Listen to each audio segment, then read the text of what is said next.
In this video, we're going to take a look at installing the Windows Server 2008 Release 2 operating system. Now, this is being installed for the first time on a computer that has had no operating system, so it's booting directly from the CD that I inserted in there while I turn the computer on. If this is being loaded on a computer that already had an operating system, you may have to modify your BIOS or CMOS settings to actually boot from the CD, and making sure that you boot from the CD in order for it to load. But I've got the operating system starting up now. It's going to load through the setup wizard that comes with it to install all the files, and so we're going to go through that wizard here. I'm now prompted here with the installation wizard, so let's go ahead and hit next for the language, and I'll choose install now. And I've got several different choices for the actual operating system to be installed here on mine. Yours might have some of these, or maybe not all of them. But what we've got here, basically the difference here between the full installation and the server core installation, is the fact that the full installation is going to give you your full graphical user interface, where the server core is going to be more of a command line operating system. You also have the choices here between standard, enterprise, data center, and the web server 2008 release 2. The standard is what's going to be found on most typical small businesses. It's going to give you the primary functions of all the servers to be able to run it as a domain controller and so forth.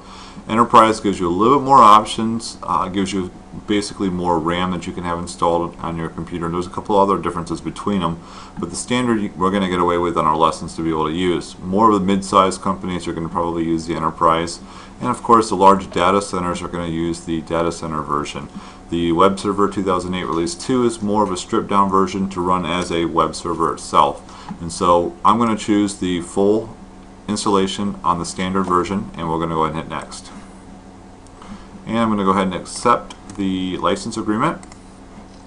And now the option I want to choose here is the custom, and I do not have a previous operating system installed, and so what I have here is an unallocated disk that has no partitions and so forth. If you are familiar with your partitions and you do already have partitions on your computer itself, you can, if you want to get rid of them, you could do that under your options. You can actually delete all the partitions until you get an empty unallocated space like you see here. And so what we're going to do is let the wizard in Windows actually do all the partitioning and so forth.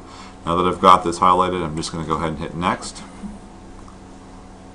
And what you see here is it's going to go ahead and copy the files to the actual hard drive itself and then complete the installation. And this is probably going to take about 20 to 30 minutes to do this particular step.